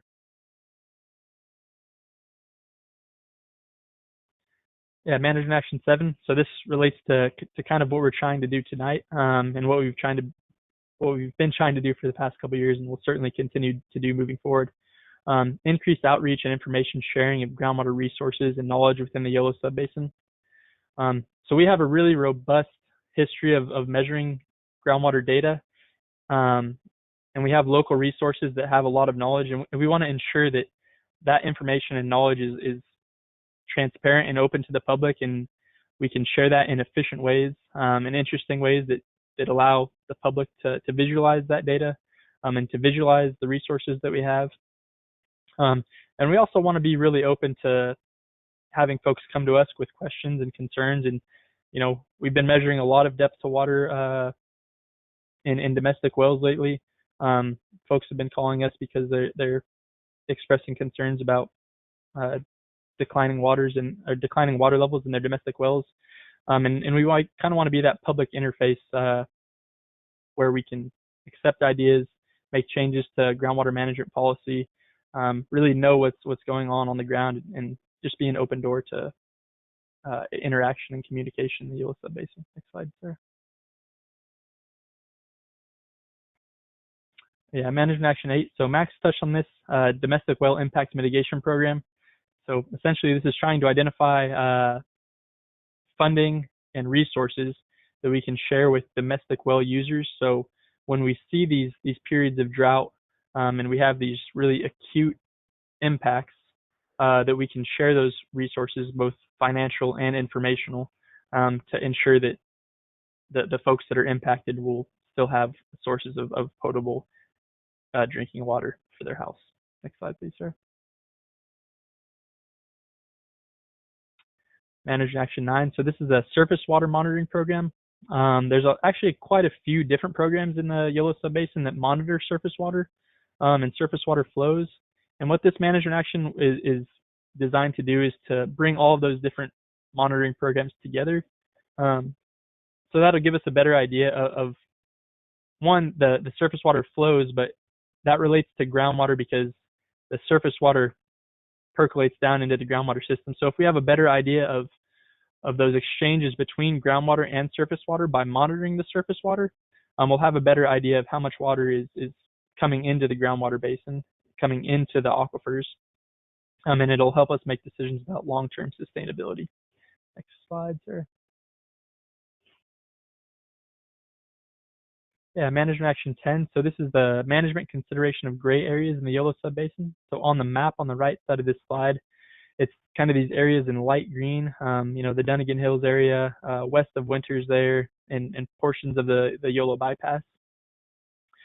So these gray areas are folks that are users of surface water or groundwater, but they don't have an entity that represents all the owners, landowners, or water users in that area. And we want to ensure that they have a seat at the table, and folks that are in those gray areas and users of water in those gray areas, that their voice is heard, and that their concerns are addressed. So we're really conscious of that fact that these gray areas need a voice at the table. So that's one of our managed actions, is just considering how do we bring those voices to the table and what's the most efficient and effective way to do that. Next slide, please, sir. Yeah, management action 11. So this is coordination efforts with land use planning entities. This was touched on a little bit earlier. We want to coordinate with Yolo County, City of Davis, City of Woodland, City of Winters, City of West Sacramento, all the land use planning entities that exist within the Yolo Subbasin, and make sure that groundwater is a part of the decisions that are being made, and a sustainable groundwater future is a part of the decisions that are being made with land use planning changes and county plans and city plans and things of that nature. The other portion of this coordination effort with monitoring and management entities is the evaluation of well permitting applications.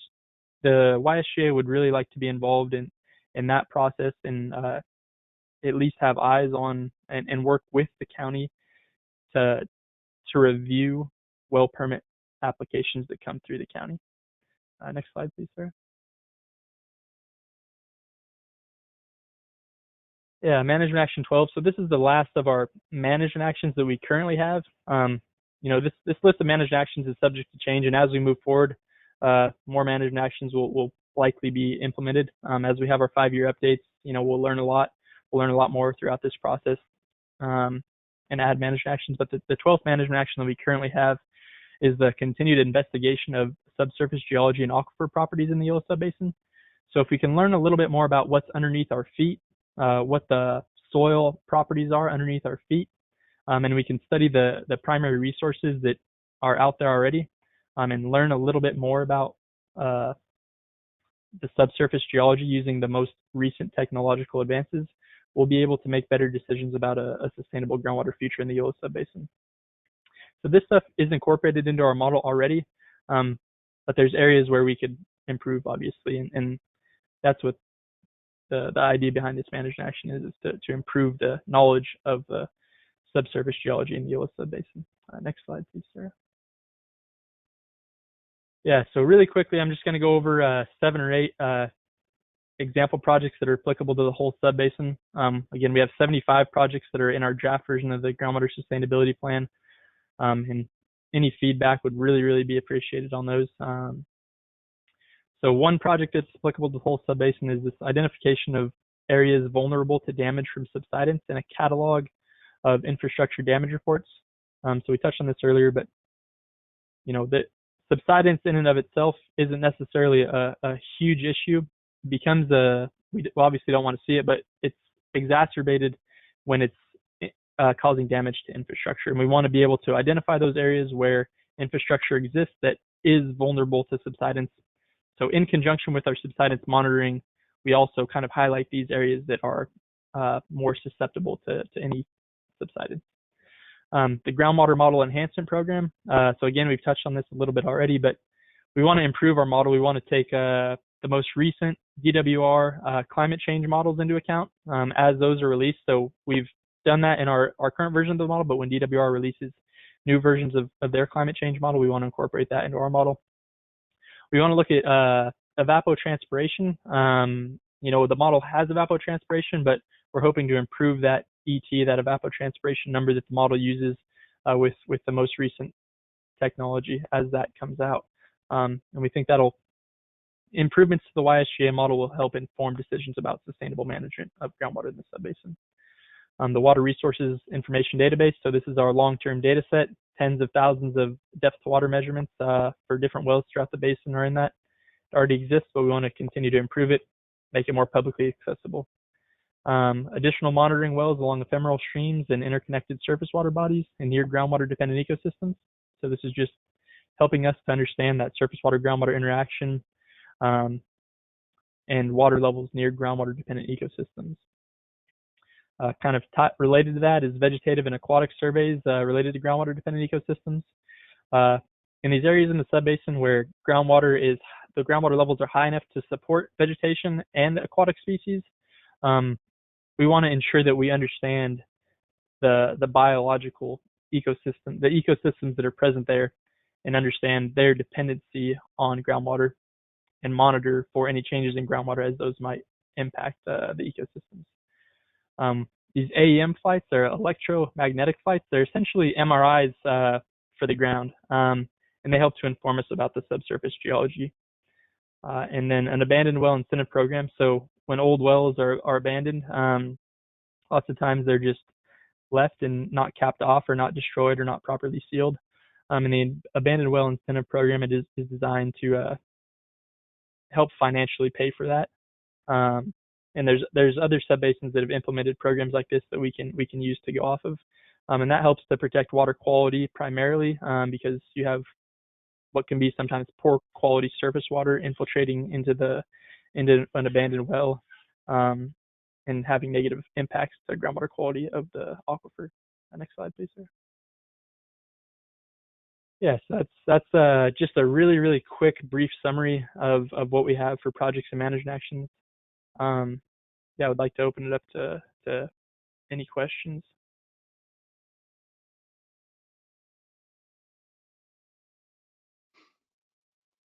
Can you hear me? And I see.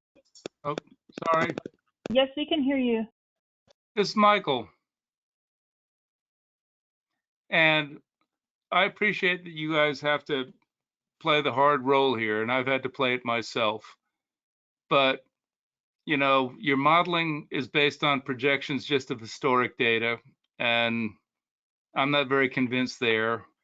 And all the last rigmarole I've heard is all well and good.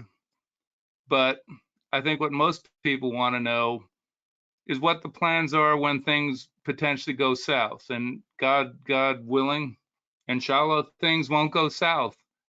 But suppose they go south, you know, where's this agency thinking about that? Because ultimately, that is what will need to happen. It's not about 20-year projections and 20-year plans. It's about what happens. And you can take that from a guy that just sunk all of his savings into a new well 2 or 3 years ago, and whose home and properties lived in for more than a quarter of a century will become worthless if he doesn't have water. And I think that's what a lot of the participants here really want to know.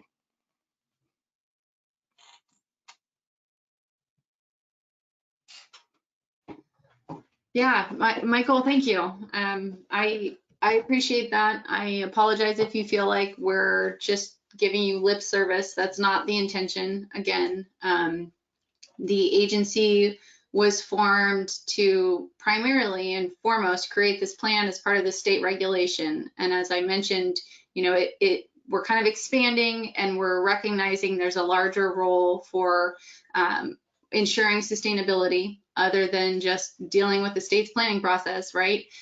We want to be a responsible entity. We want to be responsive to your current question and concern.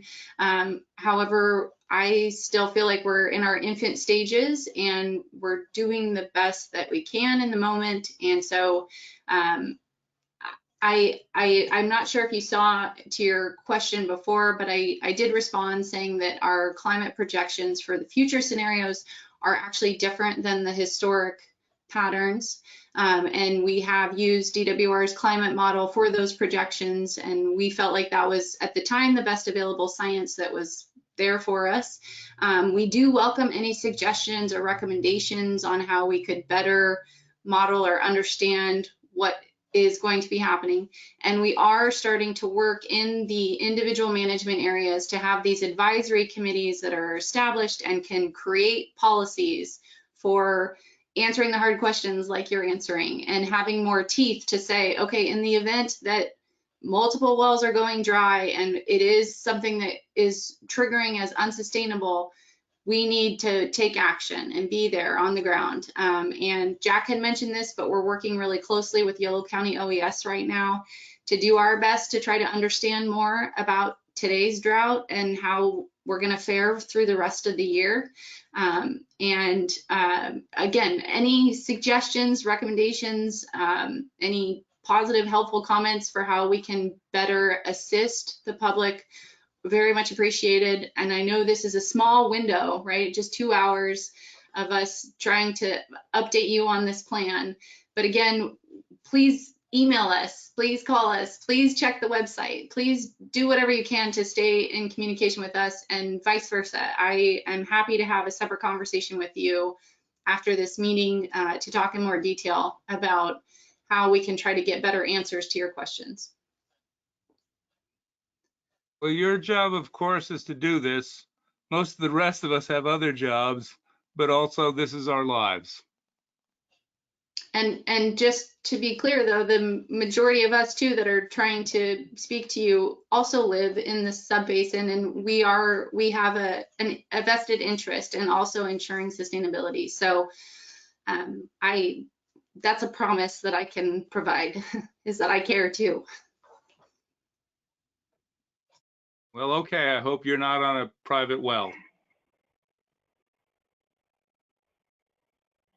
Okay, thanks everyone for the questions. I know there is a lot that we didn't get to. I want to assure everyone that your questions have been documented, and we'll follow up with the biggest ones by email.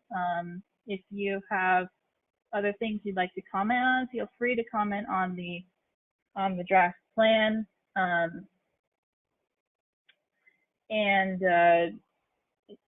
Again, the links are here in this presentation that will be posted on the website. The recording is going to be sent out to you. Apologize for not being able to get to everyone, but you can always feel free to email us or call us.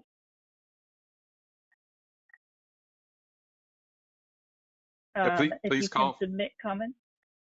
Yes, please call, please take, can you go right back to that slide actually, Sarah?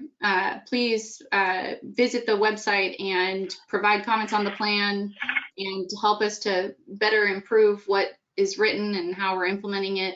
And we really appreciate you taking the time. This was fabulous, fabulous attendance and feedback, and may not have been what you wanted to hear, but we learned a lot. So thank you.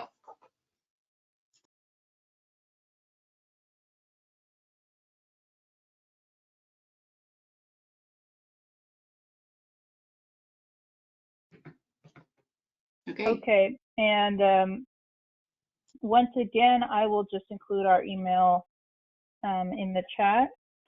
And then once the webinar is over, you will have a little survey pop on your screen. If you can take a moment or two to answer it to let us know what we can do better next time, what you liked, that would be greatly appreciated. And thanks all again for taking the time to be here tonight.